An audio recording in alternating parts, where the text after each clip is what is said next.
What's my favorite amp? That is a question that is impossible to answer, so in today's video, I want to show you 5 of my favorite tube-based guitar amplifiers. Few notes on this. In an ideal world, I would have each of these heads matched up with a couple of different guitar cabinets that I could easily select between a variety of different guitars, and the video would go for about 4 hours. But I'm going to just take a few shortcuts today. I'm going to be using all of these amps with a Fractal X-Load load box, and I'm loading up some IRs in my DAW. You can actually get my free IRs. Just check the video description if you want to try these for yourself. I know some people are going to be totally dissatisfied with me using a load box with amplifiers, but they can all go and sit in a corner and scream at one another because I just want you to hear these awesome amps, and I want to celebrate what makes these things beautiful. They make the room smell great. They make my face get all distorted and weird like I've smelled some blue cheese, but you all know that that happens no matter what I'm playing here on the channel. So let's dive in to amp number 1.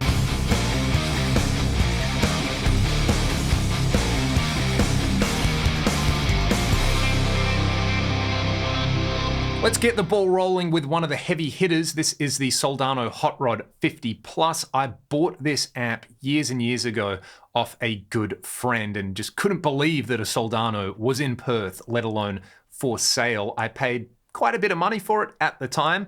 I took it home, and I will never forget that feeling of like just putting the overdrive channel gain to around 2 and it just being the greatest high gain sound I had ever heard in my life. It's one of the few times I haven't had buyer's remorse with something where you set everything down the middle, you turn it up, and I played for hours and hours and hours, and no doubt annoyed everybody within earshot.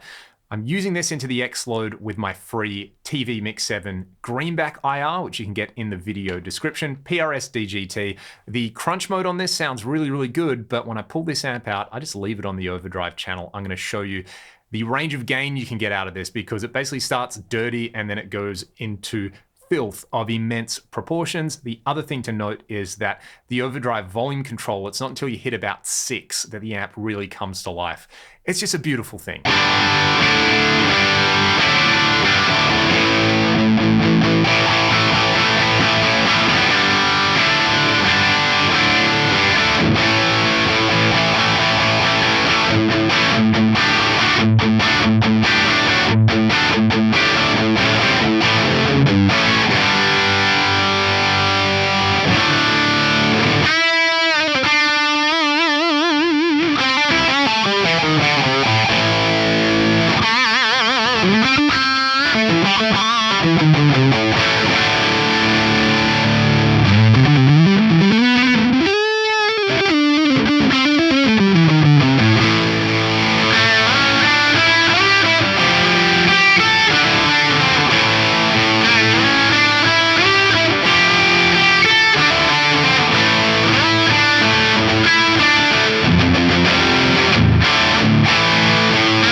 Next up, the Turiatone Molecular. This is an amp that I initially had made as a one-off. I love the Cameron Atomica model in my Axe-Fx so much that I reached out to Nick at Turiatone and said, hey, could you build me something like this with a few tweaks on there? So there is a girth control, which is a negative feedback control on the front panel. There's a 3-way bright cap selector, a 3-way error switch to basically implement some different Jose style clipping options in there. There is a 3-way character switch to change up the low end response. And there's also a 2-way field switch on the back. So with none of the clipping options on there, basically just kind of gives you a great 50 watt JCM 800 style sound. I'll let you hear that with the 2 different switch options on the back. Then I'll bring in some diode clipping because that is where this amp goes totally wild.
need to place this one right in the middle of the video so you can give your ears a rest and hear some sweet clean sounds. This is a stock Fender Deluxe Reverb reissue.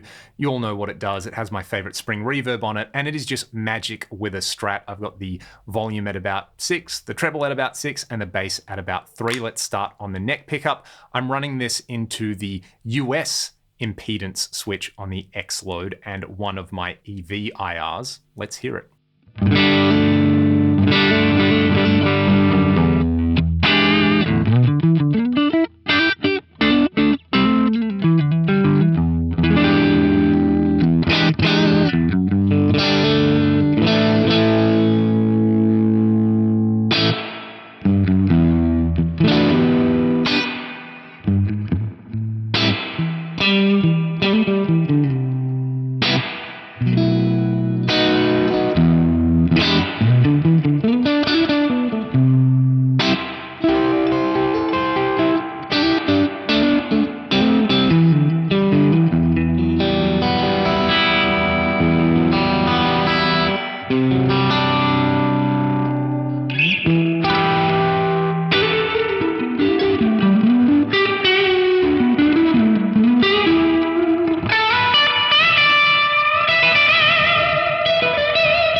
It's recto time. This is my old 2-channel dual rectifier. It's got the small Revision F badge, but the serial number places it firmly within the Revision G spec. I suspect that because it is an Australian import model that there's kind of a crossover in those specifications.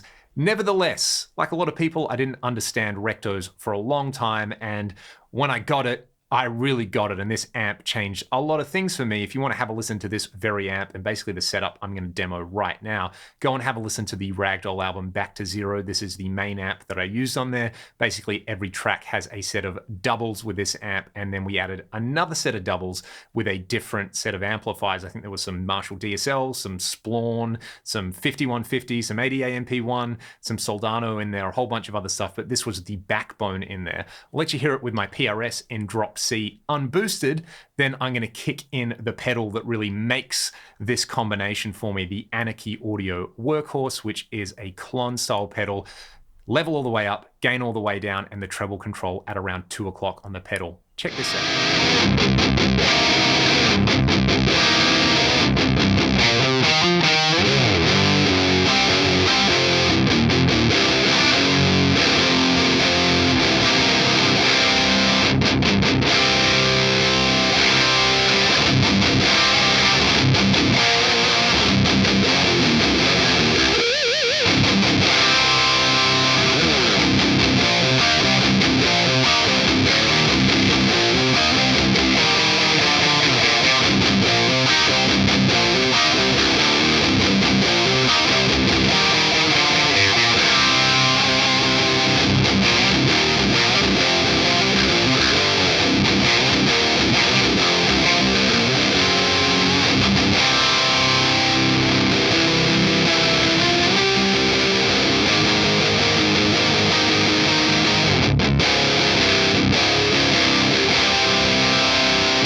few more notes on that particular setup. I thought I'd fallen out of love with this amp recently, and that was because I was running it either into a greenback loaded Marshall cab or into a load box with an IR of that greenback loaded cab, which I normally love for everything else. You can get that IR for free in the video description as well. I'm getting sidetracked here though, because this really shines with V30s, and I know V30s have been a bit maligned recently, but for that sound, you need V30s. It is a thing of great beauty and it matches up with the amp really well. Basically, the final settings there are the mid-range, treble, and gain at around 1 o'clock, the bass at around 9 o'clock, and then you got to be careful with the master volumes on rectos because you go past a particular point and they really flub out, but having the boost there helps. I've got it on the vacuum tube rectification and the bold mode on the back.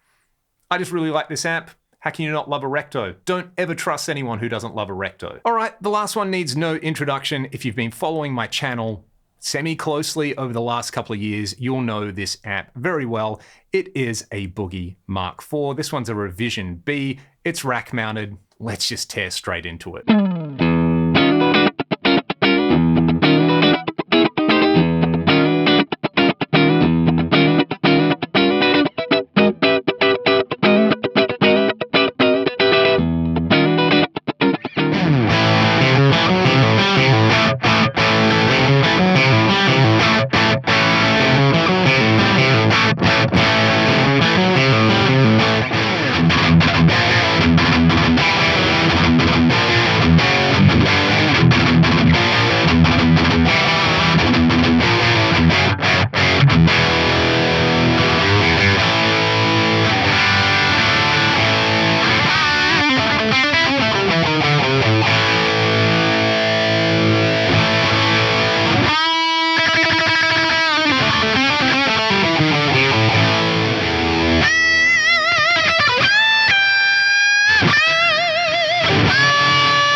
Criticism people will have with these amps is there's a million switches and knobs and option paralysis is very real, but I mean, I find I live 90% of the time on that mid-gain mode of the lead channel with the graphic EQ in. You can have the fat pull out to get more of a lead sound. You can leave it pushed in to get your aggressive, jagged rhythm sound on there. The crunch channel doesn't quite sound like a Marshall. Compare it to, say, the molecular tones that we heard earlier, or even the Soldano. Different thing, different textural thing going on there. But you know, in a pinch, you can get some great rock crunch sounds out of that. And then the Rhythm 1 channel, the clean sound, can do that really pristine clean thing. It can do funk. You don't need pedals with this amp, but of course, if you want to use them, you can. It's not like a purity test. In the words of James Lugo, friend of the channel, this amp isn't a lifestyle, but sometimes, you know, people can kind of make it out to be a little more like, no, you need to do this with boogies. Do whatever you want with any of these amps. That is the point. Hopefully, I've demonstrated why I love these machines. Some people may consider them antiquated. Some people may consider them essential. Some people, like me, mostly keep them around because they make your room smell great and they make you pull all the rude guitar faces. There is no right or wrong way to appreciate the wonders of tube guitar amplifiers, but hopefully you enjoyed hearing 5 of my favorites today. I want to hear from all of you now. Let me know in the comments, what's your favorite amp? What are your favorite amps? Are you somebody who's got that one particular amp that just sounds better than any other example that you've heard? Or are you like me and so many other people out there where you've got dozens of amps, and they all just kind of cover the same core tonal range, but that is part of the fun. Thanks so much for watching. If you like what I'm doing here on the channel, you can sign up to my Patreon or buy some of the music that I make with my band Ragdoll. Check the video description. Free IRs are in the video description as well. And you can come and join the Discord and chat and hang out. Take it easy. I'll see you next time. Was that you knocking the camera while I was trying to film that amp? You're very cute, but you know, sometimes you're a bit of a nugget.